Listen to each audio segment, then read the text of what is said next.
လိုင်းပေါ်မှာဟော့နေတဲ့မြင်းသားကိစ္စနဲ့ပတ်သက်ပြီးကျမအနေနဲ့နည်းနည်းပပသုံးသပ်တဲ့တယ်လို့ယူဆလို့ကျမအခုဝင်ပြီးအားလုံးနဲ့ဖလှယ်ရအောင်နော်မြင်းသားက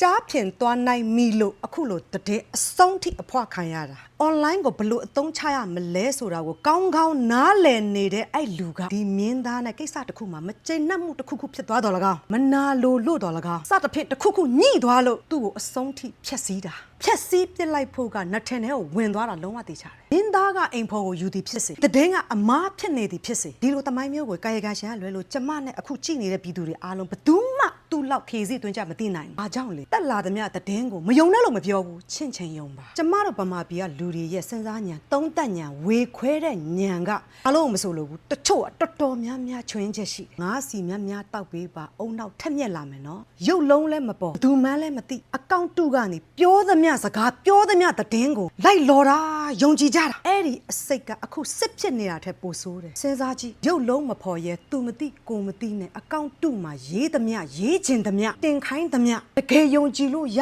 နေရင်ဒီလောကကြီးမှာအမှန်တရားဆိုတာရှိပါအောင်မလားဥပမာကျမလူတက်ကိုမကျင်နဲ့လို့ဖြက်စီးခြင်းတဲ့စိတ်ကငယ်ထိတ်ရောက်နေလို့မှအကောင့်တုကိုရှာပြီးလော်ခိုင်းတာလေအကောင့်တုကလည်းဘူးမသိဘာမသိတည်င်းရတိုင်းတင်နေတာကြီးကအဲ့လိုတည်င်းကိုကျမတို့ကယုံကြည်ရမလားတွေ့ကျမဒီနေ့ A ကိုမကျင်နဲ့လို့ A ကိုစော်ပလိုက်တယ် B ကိုမကျင်နဲ့လည်းကျမထပ်စော်တယ် C ကိုမကျင်နဲ့လည်းထပ်စော်တယ်ကျမစော်သမျှတည်င်းနဲ့အကုန်လုံးယုံကြမှာလားအဲ့ဒါကိုပြောပြချင်တာတိုင်းပြည်တိုင်းမှာလေတည်င်းပြောမှတ်ချက်ပေးတဲ့လူတွေရှိတယ်ထိတ်တန်းတည်င်းကိုပဲတိတန့်ယူပြီးတင်တာဒီလိုတည်င်းကိုအကောင့်စစ်နဲ့ပြောရတာအဲ့ဒါမှတည်င်းအမှန်တွေနားထောင်ပြီးတော့မှကျမတို့ပြည်သူတွေအားလုံးကဘဟုတုတအမှန်ကိုရမှာအခုကအကောင့်အတုတွေရဲ့တည်င်းအမားတွေရဲ့ဝါဒမိုင်းအောင်မှာကျမတို့ပြည်သူတွေရဲ့အတွေးခေါ်အစအိမ်ကိုသွားစေတယ်လေကျမတို့အားလုံးထမင်းစားတာတွေးကဲမြင်းသားကိစ္စကိုကျမတို့လိုရင်းတူရှင်းသုံးသပ်မယ်နှမျိုးနှစ်ခွပြောမယ်မြင်းသားအိမ်ဖော်နဲ့ယူလို့ရလားဖြစ်လို့ရသလားဆိုယူလို့ဖြစ်လို့ရတာပေါ့အိမ်ဖော်ကလည်းလူပဲလေမြင်းသားကြိုက်ဖို့ပဲလိုတယ်ဒါပေမဲ့ဖြစ်ရိုးဖြစ်စဉ်အရာလိုင်းပေါ်ကပြောနေတယ်လို့လုံးဝမဖြစ်နိုင်ဘူးလို့ကျမ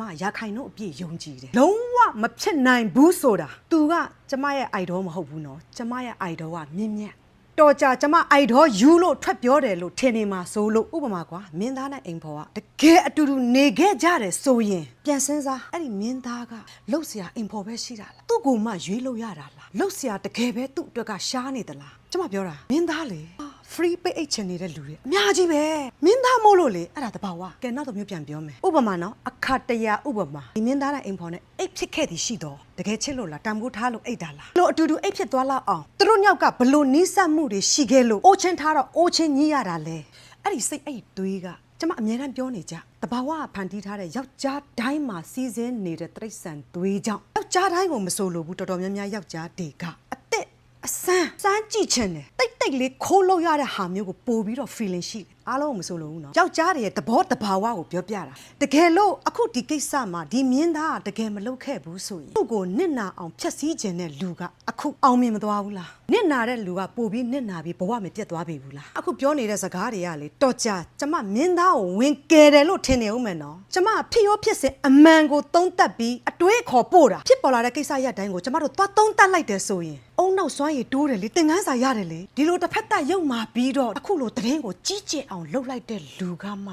တကယ်ကိုကြောက်စရာကောင်းတာနော်ဒါမျိုးလူတွေလောကကြီးမှာရှိနေပါလားဆိုတာကိုယ့်အလက်ကျလာတဲ့အခါကျရင်တွေးခေါ်လို့ရအောင်ဒါသင်ခန်းစာပဲ